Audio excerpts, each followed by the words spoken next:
काल रात्री विचार प्रीती वैद्य यांचे.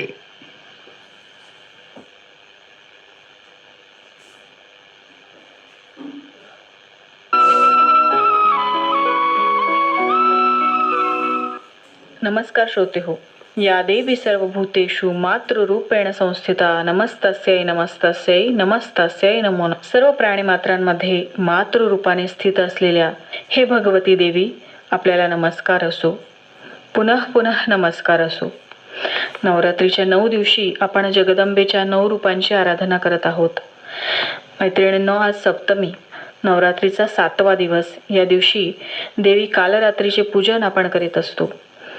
नाव कालरात्री ह्यामुळे संपूर्ण शरीर या देवीचे काळ्या रंगाचे आहे. या देवीचे केस मोकळे आहेत आणि लांब आहेत.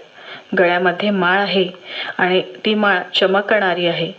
देवीच्या 4 हातांमध्ये खड्ग, लोह, शस्त्र, वरमुद्रा आणि अभयमुद्रा आहे. कालरात्री देवीला गुळ हा अत्यंत प्रिय आहे.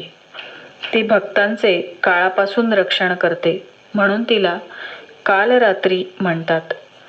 सर्व संकटापासून रक्षण करणारी जगदंबा म्हणून कालरात्री देवीला आपण पूजतो. मैत्रिणींनो, आपण स्वतः तर जगदंबेचे स्वरूप आहोत. प्रत्यक्ष त्या जगदंबेचे अंशच आपण आहोत. त्या सर्व शक्तींचा वास आपल्यामध्येही आहे. त्या शक्तीचा योग्य ठिकाणी योग्य उपयोग मात्र व्हायला हवा. अनेकदा आपल्या भगिनींना प्राधान्य कशाला द्यावे हेच समजत नाही. आपल्यासाठी काय योग्य आणि काय अयोग्य हे ओळखता येण्यासाठीचा विवेक तिच्याजवळ नसतो आणि कोणाकडून मार्गदर्शन मिळाले तर तेही आपण घेण्यासाठी टाळाटाळ करत असतो. आणि या सर्व आपल्या आचरणामुळे आपण मागे पडत असतो. आपल्या जीवनातला वेळ हा खूप महत्त्वाचा आहे, अगदी पैशांपेक्षाही जास्त महत्त्वाचा.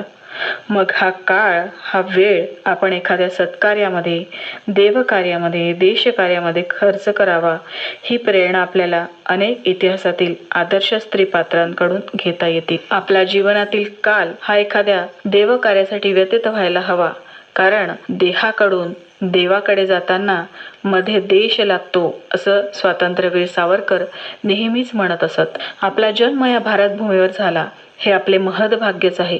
ज्या ठिकाणी श्रीरामांनी, श्रीकृष्णांनी जन्म घेतला, देवांना, संत सत्पुरुषांना ज्या भारतभूमीवर जन्म घ्यावासा वाटला, ती भूमी किती श्रेष्ठ असेल बरं. आपण भारताला भारत म्हणतो का?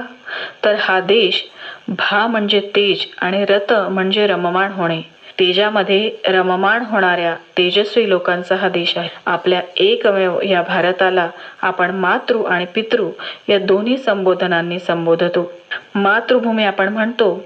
आपल्या जीवनात मातेचे सर्वश्रेष्ठ असे स्थान आहे. ही देव, संत, सत्पुरुष, देशभक्त, क्रांतिकारक अशा रत्नांना प्रसवणारी भूमी ही सर्वाधिक श्रेष्ठ आहे, महनीय आहे आणि म्हणून आपण तिला मातृभूमी म्हणतो. आणि अशी ही जन्मभूमी आपल्या सर्वांसाठीच सर्वश्रेष्ठ आणि सर्वात महत्त्वाची असायला हवी. आपण तिचे ऋणी निश्चितच असायला हवी. श्री रामायणामध्ये श्रीराम लक्ष्मणाला असं म्हणतात, अपि स्वर्णमयी लंका नमे रोचते लक्ष्मणा, जननी जन्मभूमिश्च स्वर्गादपि गरीयसी. हे लक्ष्मणा, ही लंका सोन्याची जरी आहे तरीही मला ही आवडत नाही, कारण आपली माता आणि आपली मातृभूमी ही स्वर्गापेक्षाही मोठी असते. त्याचप्रमाणे मित्राणि धन धान्यानि प्रजानां समन्तानिव जननी जन्मभूमीश्च स्वर्गादपि गरीयसी. मित्र, धन, धान्य यांचे संसारात खूप सगळे महत्त्व आहे, परंतु माता आणि मातृभूमी यांचे स्थान हे स्वर्गापेक्षाही श्रेष्ठच आहे.